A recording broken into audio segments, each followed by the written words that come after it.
യേശു കുരിശുമരണം വരിക്കുന്നതിന് മുമ്പായി തൻ്റെ ശിഷ്യന്മാരോടൊപ്പം അവസാനമായി കഴിച്ച അത്താഴത്തിൻ്റെയും അവരുടെ കാലുകൾ കഴുകിയതിൻ്റെയും ഓർമ്മ പുതുക്കലായാണ് പെസഹ വ്യാഴാഴ്ച ആചരിക്കപ്പെടുന്നത്. ഇന്ന് നമ്മൾ പുരാതന ജെറുസലേം നഗരമധ്യത്തിലൂടെ പോകുന്നത് ലാസ്റ്റ് സപ്പർ റൂമിലേക്കും അന്നാസിൻ്റെയും കയ്യഫാസിൻ്റെയും ഭവനത്തിലേക്കും സെന്റ് പീറ്റർ യേശുവിനെ 3 തവണ തള്ളിപ്പറഞ്ഞ church of saint Peter in ഗൽക്കാന്തുവിലേക്കുമാണ്. എല്ലാവർക്കും പുതിയൊരു വീഡിയോയിലേക്ക് സ്വാഗതം.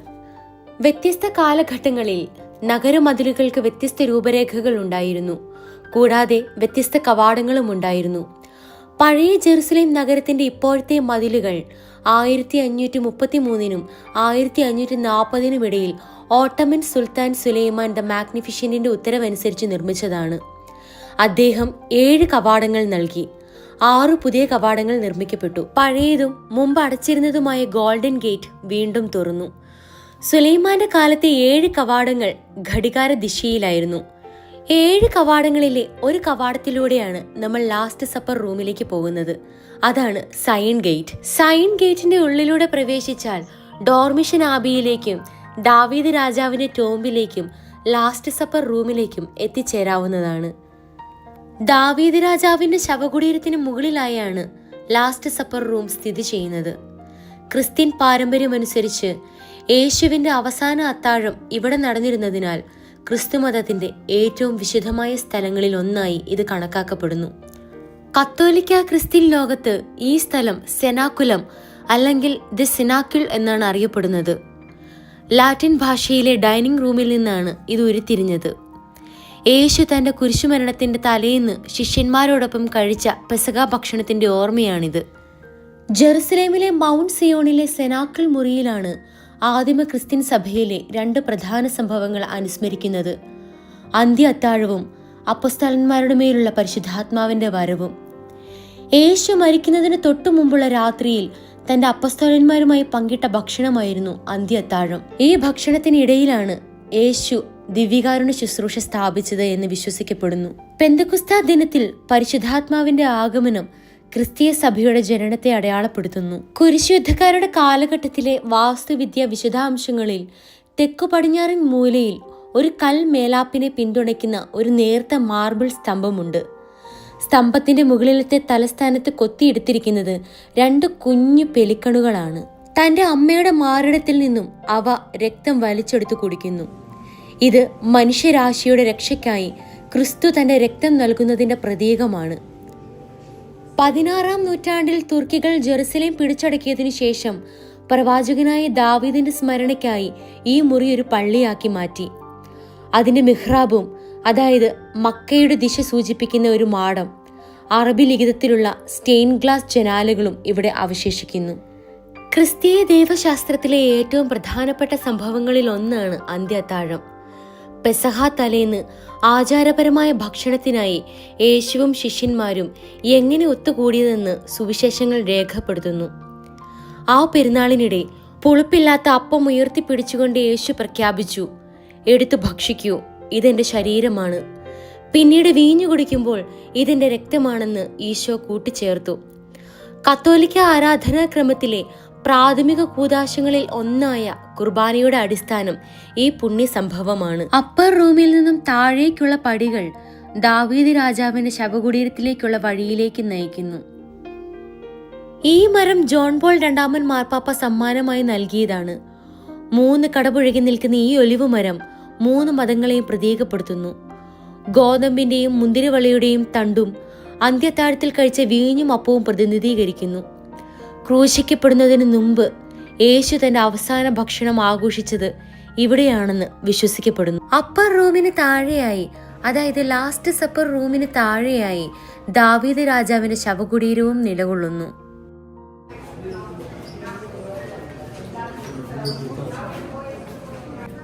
അങ്ങനെ ലാസ്റ്റ് സപ്പർ റൂമിൻ്റെ കാഴ്ചകളൊക്കെയാണ് കേട്ടോ നമ്മൾ കണ്ടത്. ഇനി നമ്മൾ ഇവിടുന്ന് പോകുന്നത് നേരെ സെൻറ്റ് പീറ്റർ ഗലിക്കാന്തുവിലേക്കാണ് കേട്ടോ. അതായത് പീറ്റർ യേശുവിനെ തള്ളിപ്പറഞ്ഞ സ്ഥലം. പിന്നെ ഇവിടെയുള്ള ലാസ്റ്റ് സപ്പർ കഴിഞ്ഞ് ഈശോ നേരെ ഇവിടുത്തെ കോട്ടമതിലിന് പുറത്ത്, ഇതെല്ലാം കോട്ടമതിലിനുള്ളിൽ വരുന്നതാണ് കേട്ടോ. ഇതിനപ്പുറത്തേക്കൊക്കെ ഈ കാണുന്നതൊക്കെ കോട്ടമതിലാണ്. കോട്ടമതിലിന് പുറത്ത് ഗെത്സമൻ തോട്ടത്തിൽ പോയെന്നാണ് ബൈബിളിൽ പറയുന്നത് അല്ലേ. അപ്പോൾ ഗെത്സമൻ തോട്ടം ഇതും ആ കാണുന്ന അവിടെയായിട്ടാണ് ഗെത്സമൻ തോട്ടം വരുന്നത്. അവിടെ നിന്ന് നേരെ ഈശോനെ അറസ്റ്റ് ചെയ്തുകൊണ്ട് വരുന്നു. യൂദാസ് ഒറ്റിക്കൊടുത്ത് ഈശോനെ അറസ്റ്റ് ചെയ്തുകൊണ്ട് വരുന്നു. അവിടുന്ന് നേരെ കൊണ്ടുപോകുന്നതാണ് കയ്യഫാസിൻ്റെയും അന്നാസിൻ്റെയും ഭവനത്തിലേക്കാണ് കൊണ്ടുപോകുന്നത്. അവിടെ ഈശോനെ ഒരു ദിവസം രാത്രി ഫുള്ള് അവിടെ പിടിച്ച് അവിടെ ഇടുകയാണ്. അതിനുശേഷമാണ് സെൻഹെദ്രിനൊക്കെ കൂടിയിട്ട് അവരുടെ സഭ കൂടി ഈശോനെ എന്ത് ചെയ്യണം എന്നറിയാൻ വേണ്ടിയിട്ട് പിലാത്തോസിന് മുമ്പിൽ കൊണ്ടുവന്ന് പ്രസന്റ് ചെയ്യുന്നത്. ഈശോനെ ഓശാന പാടി എതിരേറ്റത് ഇവിടെ നിന്നാണ് കേട്ടോ. അവിടുന്ന് നേരെ ഗോൾഡൻ ഗേറ്റിൽ കൂടെ എൻ്റർ ആയെന്നാണ് നമ്മൾ വിശ്വസിക്കുന്നത്. ഗോൾഡൻ ഗേറ്റ് ഇപ്പോൾ സീൽ ചെയ്തിട്ടേക്കാണ്. ഇന്നത്തെ ജൂത ക്വാർട്ടർ നിലനിന്നിരുന്ന സ്ഥലത്ത് തന്നെയാണ് പണ്ട് കാലത്ത് ജെറുസലേമിലെ സമ്പന്നര് വസിച്ചിരുന്നത്. ആ ഭാഗത്താണ് പ്രധാന പുരോഹിതന്റെ കൊട്ടാരവും ഉള്ളത്. കയ്യഫാസിന്റെ കൊട്ടാരത്തിനോട് ചേർന്ന് തന്നെയാണ് യേശുവിന്റെ അവസാന അത്താഴം കഴിച്ച കെട്ടിടവുമുള്ളത്. അവിടെ നിന്ന് നഗരത്തിന് പുറത്തേക്ക് വന്ന് കിഴക്കോട്ട് സഞ്ചരിച്ച് ഒലിവുമലയുടെ താഴ്വരത്തുള്ള ഗെത്സമൻ തോട്ടത്തിലാണ് ഈശോ രാത്രി മുഴുവൻ ശിഷ്യന്മാരുമായി കഴിച്ചുകൂട്ടിയത്.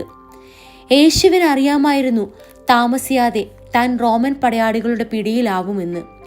അതുകൊണ്ട് തന്നെ ഈശോ ശിഷ്യന്മാരുമായി നഗരത്തിന് പുറത്ത്, അതായത് കോട്ടമതിലിന് പുറത്ത് ഗെത്സമൻ തോട്ടത്തിൽ പ്രാർത്ഥനയിൽ മുഴുകുകയായിരുന്നു. എന്നാൽ ശിഷ്യന്മാർ ഇതിന്റെ ഗൗരവം ഉൾക്കൊള്ളാതെ മയക്കത്തിലേക്ക് വീഴുകയും ചെയ്തു എന്നാണ് ബൈബിൾ വിവരിക്കുന്നത്. ഗെത്സമൻ തോട്ടത്തിൽ വെച്ച് യൂദാസ് യേശുവിനെ റോമൻ പടയാളികൾ കൊറ്റുകൊടുക്കുന്നു. റോമൻ പടയാളികൾ പുലർച്ചെ 2 മണിയോടുകൂടി ഈശോയെ അറസ്റ്റ് ചെയ്യുന്നു. അപ്പോഴേക്കും ശിഷ്യന്മാരും ആകെ അങ്കലാപ്പിലായി. ഇരുട്ടാണ്, പന്തം കത്തിച്ചാണ് പടയാളികൾ വരുന്നത്. അവർ യേശുവിനെ പിടിച്ചുകെട്ടി ഗെത്സമൻ തോട്ടത്തിൽ നിന്ന് നഗരത്തിന്റെ പടിഞ്ഞാറ് ഭാഗത്തേക്ക് കൊണ്ടുപോകുന്നു. അവിടെയാണ് അന്നാസ് എന്ന് പറയുന്ന പ്രധാന പുരോഹിതൻ ഉണ്ടായിരുന്നത്. അദ്ദേഹം ആ സമയത്തിന് മുമ്പുള്ള തൊട്ടു മുമ്പത്തെ പ്രധാന പുരോഹിതനായിരുന്നു. അദ്ദേഹത്തിന്റെ കൊട്ടാരത്തിലേക്കാണ് പുലർച്ചെ യേശുവിനെ കൂട്ടിക്കൊണ്ടു പോകുന്നത്. അന്നാസ് യേശുവിനോട് ചോദ്യങ്ങൾ ചോദിക്കുന്നുണ്ട്. അതിനൊക്കെ മറുപടി പറയുന്നുണ്ട്. പട്ടാളക്കാർ മർദ്ദിക്കുന്നുണ്ട്. അന്നാസ് കയ്യഫാസിന്റെ അടുത്തേക്ക് വിടുന്നു. അന്നാസിന്റെയും കയ്യഫാസിന്റെയും വീടുകൾ അടുത്താണ്. അന്നാസ് യേശുവിനെ കയ്യഫാസിന്റെ അടുക്കിലേക്ക് അയക്കുന്നു. ആ കാലഘട്ടത്തിൽ കയ്യഫാസ് ആയിരുന്നു യഹൂദരുടെ മുഖ്യ പുരോഹിതൻ. കയ്യഫാസിന്റെ കൊട്ടാരത്തിലെത്തിയ യേശുവിനെ ചോദ്യം ചെയ്യുന്നുണ്ട്. പട്ടാളക്കാർ മർദ്ദിക്കുന്നുണ്ട്. ഇതിനിടയിൽ പത്രോസിനെയും പിടികൂടുന്നുണ്ട്. പത്രോസ് അന്നാസിന്റെ കൊട്ടാരത്തിൽ വെച്ചും കയ്യഫാസിന്റെ കൊട്ടാരത്തിൽ വെച്ചും ഈശോയെ അറിയില്ല എന്ന് സംസാരിക്കുന്നുണ്ട്, തള്ളി പറയുന്നുണ്ട്. ഈ കാണുന്നതാണ് കയ്യഫാസിന്റെ അരമന. ഇവിടെ വച്ചാണ് പത്രോസ് 3 തവണ യേശുവിനെ തള്ളി പറയുന്നത്. അതുമാത്രമല്ല, പീലാത്തോസിന് മുമ്പിലെ വിചാരണയ്ക്ക് മുമ്പ് യേശുവിനെ മർദ്ദിച്ചതും തടങ്കലിലാക്കിയതും ഇവിടെ വെച്ച് തന്നെയാണ്. അപ്പസ്തോലനായ പത്രോസ് തന്റെ ഗുരുവിനെ 3 തവണ തള്ളിപ്പറഞ്ഞതിന്റെയും അദ്ദേഹത്തിന്റെ ഉടനടിയുള്ള മാനസാന്തരത്തിന്റെയും പുനരുദ്ധാനത്തിനു ശേഷം ക്രിസ്തുവുമായുള്ള അനുരഞ്ജനത്തിന്റെയും ഓർമ്മയ്ക്കായി സമർപ്പിക്കപ്പെട്ടതാണ് ഈ ദേവാലയം. ഈ ദേവാലയത്തിന്റെ മേൽക്കൂരയിൽ കറുത്ത കുരിശിന് മുകളിലായി ഒരു സ്വർണ്ണക്കോഴിയെ കാണാം. കോഴി കൂവുന്നതിനു മുമ്പ് പത്രോസ് 3 തവണ തന്നെ തള്ളിപ്പറയുമെന്ന ക്രിസ്തുവിന്റെ പ്രവചനത്തെ ഇത് ഓർമ്മിപ്പിക്കുന്നു. ഗാലിക്കാന്തു എന്നാൽ ലാറ്റിൻ ഭാഷയിൽ കോഴി കൂവുക എന്നാണ് അർത്ഥമാക്കുന്നത്. പത്രോസിന്റെ ക്രിസ്തുവിനെ തള്ളിപ്പറയൽ 4 സുവിശേഷങ്ങളിലും രേഖപ്പെടുത്തിയിട്ടുണ്ട്. 3 സുവിശേഷങ്ങളിൽ അദ്ദേഹത്തിന്റെ പശ്ചാത്താപത്തിന്റെ കൈപ്പേറിയ കണ്ണുനീരും രേഖപ്പെടുത്തിയിട്ടുണ്ട്. പത്രോസിന്റെ അപമാനത്തിന്റെ വേദി മഹാപുരോഹിതനായ കയ്യഫാസിന്റെ മുറ്റമായിരുന്നു. പ്രധാന കവാടത്തിന് മുകളിലായി ലാറ്റിൻ ഭാഷയിൽ ഇങ്ങനെ രേഖപ്പെടുത്തിയിരിക്കുന്നു: ഡോമിനസ് കുസ്റ്റോദിയാത് ഇൻട്രോയിത്തും തൂം എത് എക്സിത്തും തൂം. അതായത്, കർത്താവ് നിന്റെ വ്യാപാരങ്ങളെ കാത്തു സംരക്ഷിക്കട്ടെ. ഗലിക്കാന്തുവിലെ സെന്റ് പീറ്ററിന്റെ പള്ളി 4 വ്യത്യസ്ത തലങ്ങളിലാണ് നിർമ്മിച്ചിരിക്കുന്നത്. Upper church, middle church, guard room, തടവറ. 1931 Franciscan Custody of the Holy Land ആണ് ഈ പള്ളി പണിതത്. പഴയ ഒരു ബൈസന്റൈൻ പള്ളിയുടെ അവശിഷ്ടങ്ങൾക്ക് മുകളിലാണിത് നിർമ്മിച്ചിരിക്കുന്നത്. ഗോതിക്, റോമനസ്ക് ശൈലികളുടെ മിശ്രിതമാണ് പള്ളിയുടെ വാസ്തുവിദ്യാ ശൈലി. AD 457 ഒരു ബൈസന്റൈൻ പള്ളി നിർമ്മിക്കപ്പെട്ടു. 1010 അത് നശിപ്പിക്കപ്പെട്ടു. 1102 കുരിശുയുദ്ധക്കാർ അത് പുനർനിർമ്മിച്ചു. 1320 പള്ളി വീണ്ടും തകർന്നു. 1931 പുനർനിർമ്മിച്ചു.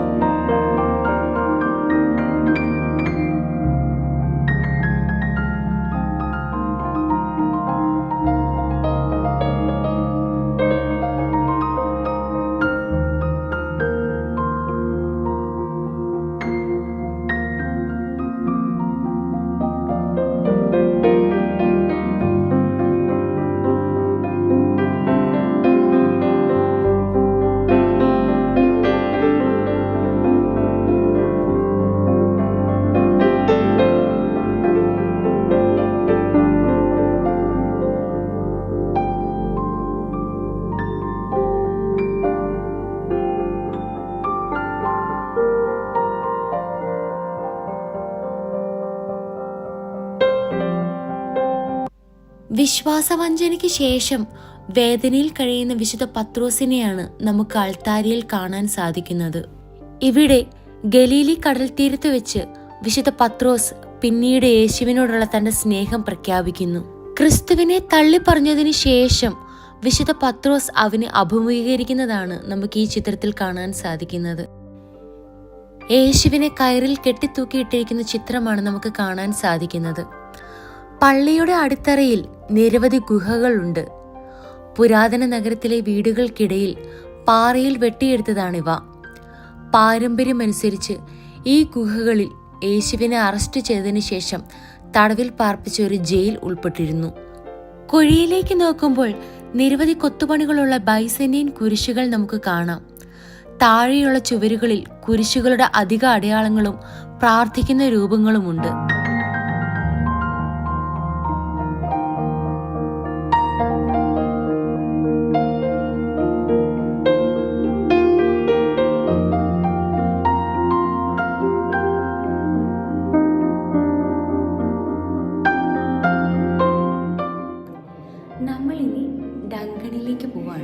അതായത് ഈശോനെ പിടിച്ചുകൊണ്ട് വന്നിട്ട് യൂദാസ് ഒറ്റിക്കൊടുത്തതിന് ശേഷം പിടിച്ചുകൊണ്ട് വന്നിട്ട് കയഫാസിൻ്റെ ഭവനത്തിൽ ഈശോനെ ഹാജരാക്കുന്നു.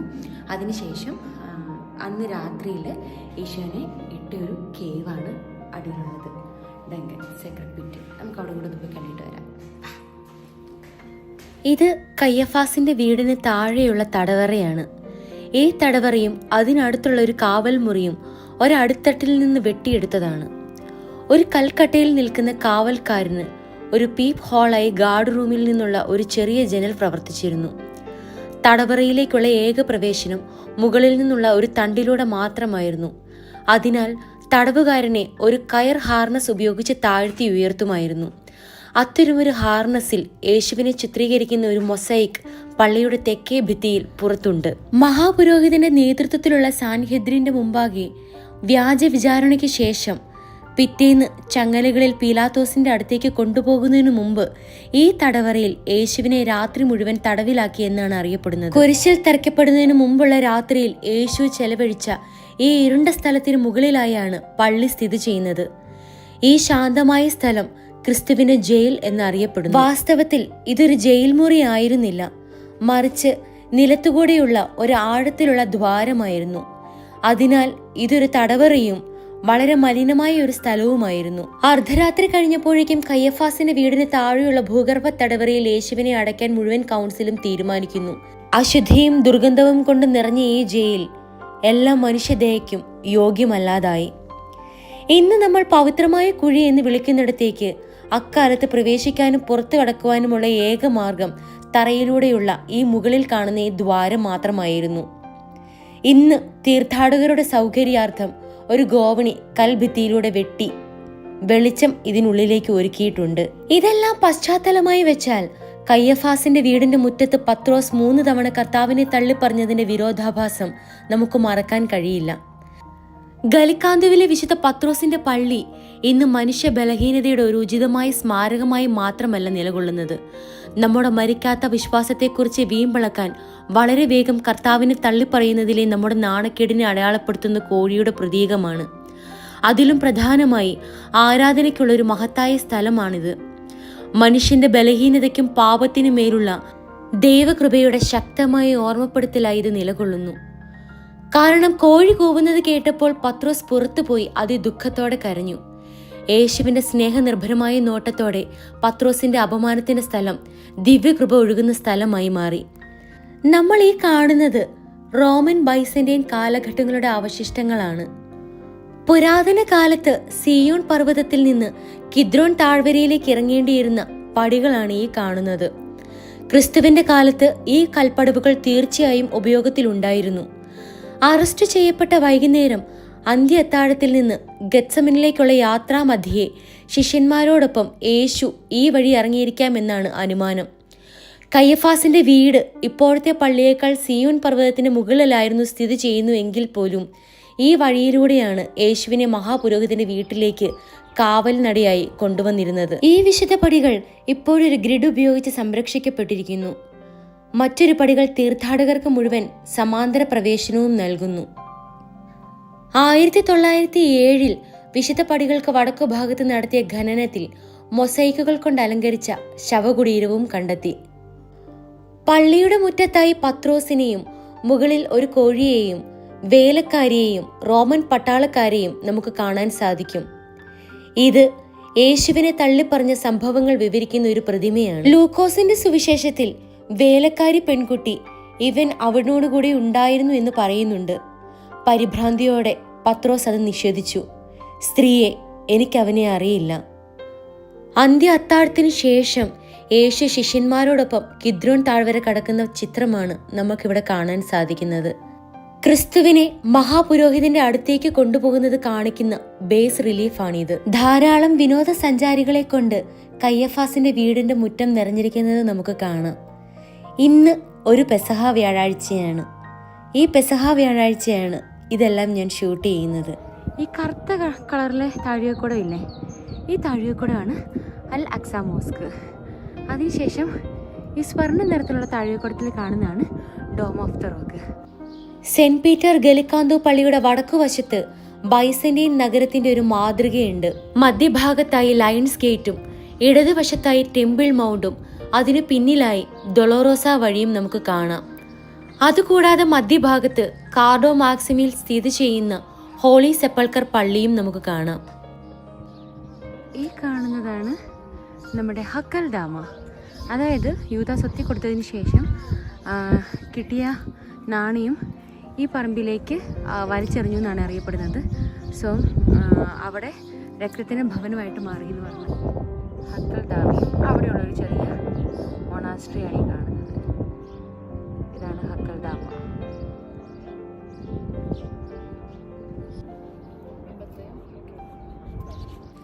നമ്മളങ്ങനെ സെൻറ്റ് പീറ്റർ ഗലിക്കാന്തുവിനോട് അവിടെ പറഞ്ഞ് നമ്മൾ വീട്ടിൽ പോകാൻ കേട്ടോ. അപ്പോൾ എല്ലാവർക്കും വീഡിയോ ഇഷ്ടമായി എന്ന് വിചാരിക്കുന്നു. ഇനി പുതിയൊരു വീഡിയോ ആയിട്ട് കാണുന്നത് എല്ലാവർക്കും ബൈ.